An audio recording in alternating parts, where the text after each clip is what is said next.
gente sempre costuma dizer, é uma alegria para recebê-los aqui, né?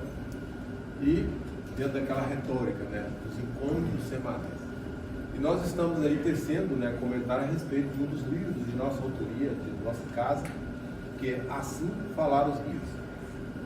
E hoje vou me esmerar para tentar encerrar, né, o capítulo Pássaros de Chumbo. Salvo engano, acho que é a 6ª mensagem do livro. Depois, quem tiver curiosidade e quiser lá dar uma lida, eu acho que é um bom convite. E lembrando, né, que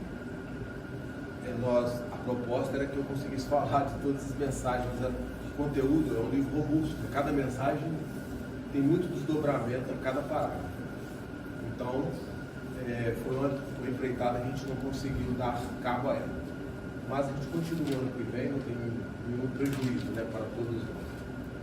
Mas hoje, em especial, eu quero encerrar esse capítulo, e para aqueles que quiserem ler, nós vamos falar da página 82 até 88, que é onde encerra esse capítulo. E o ponto principal dessas folhas, né, pertinentes ao capítulo que estou aqui me referindo, que é Pássaros de Chumbo, ele vai quase que fechar a mensagem que ele iniciou falando, da mensagem de mais de 20 e poucas páginas, mas ele vai encerrar nos chamando a atenção para a importância das asas, que na verdade é uma simbologia que ele usa dos dois saberes, que é a sabedoria e o amor, que na verdade são dois quesitos espirituais que devem ser aprimorados para nós. Ele vai dizer que o aprimoramento dessas asas diz respeito ao nosso processo evolutivo. E se a gente quiser passar pela porta estreita, tantas e tantas vezes falado pelo Cristo, que a gente precisa aprender a ter equilíbrio. E apenas com essas duas asas, que ele está chamando simbolicamente de sabedoria e amor, que a gente vai alcançar esse equilíbrio. E essa porta estreita que ele se refere, ele vai dizer que é quando a gente não necessitar mais reencarnar. Quando a gente tiver que definitivamente alçarmos, né, um plano evolutivo que não seja esse a qual nós estamos manifestando agora, que é a dimensão física ou a condição humana. Sempre lembrando, né, que nós somos espíritos, mas no estágio material nós estamos como ser humano, embora não percamos, né, a nossa identidade como ser espiritual. E aí ele vai avançar na mensagem dizendo que quando se ingressa nas lides de Umbanda, nós precisamos ser virtuosos em todos os aspectos, mas uma das principais é a gente não confundir, e aí ele vai ser muito enfático, ele não confundir valentia com coragem. Aliás, ele falou isso aqui no sábado, quem esteve aqui vai se lembrar. E ele vai, nessa chamada de atenção, ele vai dizer que valentia é algo que tem a ver com a nossa adrenalina, né, que é aquilo que a gente faz quase que por instinto. E estar encarnado não é um aspecto instintivo. Então a gente deve agir com o coração. Ele vai dizer, dentro de uma das frases costumeiras falada por ele, né, Munhano de coeira alberico, tenha misericórdia, apoia teus irmãos.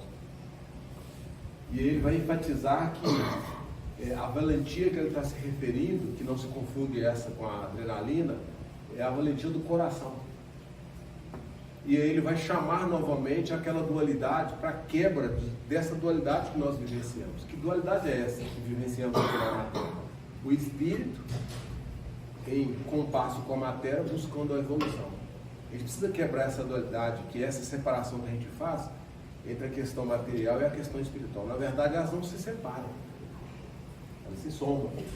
Nós temos um corpo físico para aprimorar o espírito. Então, o espírito é parceiro do corpo, como o corpo é parceiro do espírito. E aí ele vai enfatizar isso um pouco mais à frente, dizendo que o corpo é como o nosso altar sagrado, e a gente deve zelar por ele. E nessa quebra de dualidade, ele vai avançar mais um pouco, nos chamar a reflexão, dizendo que a gente precisa inverter, né, o nosso hábito cotidiano humano. Ele vai dizer o seguinte: vocês pensam muito só com o cérebro e sentem demais com o coração. Invertam isso. Aí ele vai dizer: comecem a pensar com o coração e assim é. Aí ele vai falar que dessa forma nós vamos encontrar esse equilíbrio que ele está se referindo, baseado nas asas, que é a sabedoria e o amor. Essas asas que ele está se referindo é algo mais subjetivo, mais essencial, mais iniciático.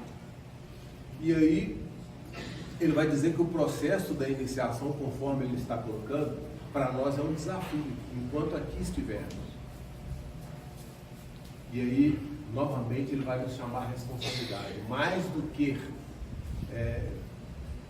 ter medo da morte, é importante a gente valorizar a morte.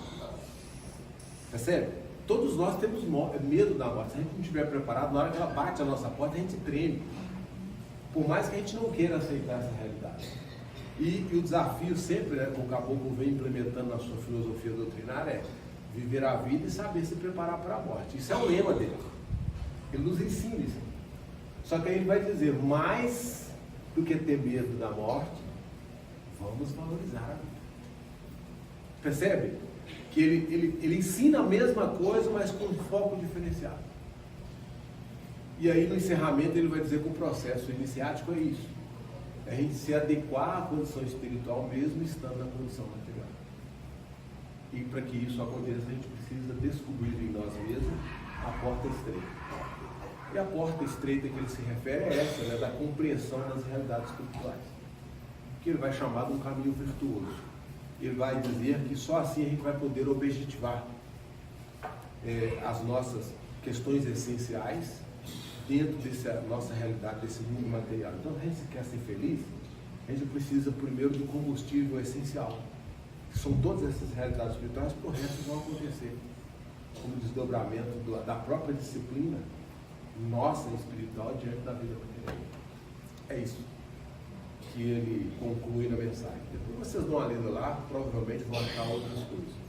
Mas o que nos comporta aqui dizer em pouco mais de 10 minutos é isso, não fica muito extensivo, né?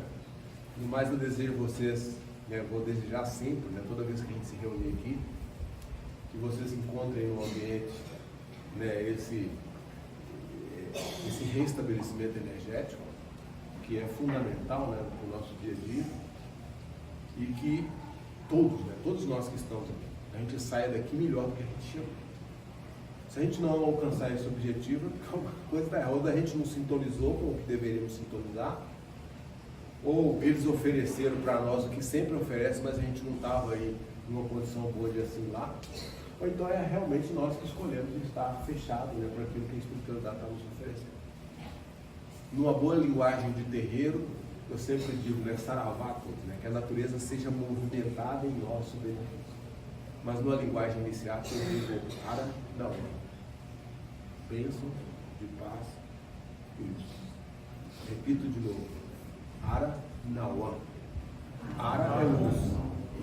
Ara é luz. Nauã é bênção. Então nós estamos dizendo para nós mesmos, ara nauã, bênçãos de paz e luz. Saravá.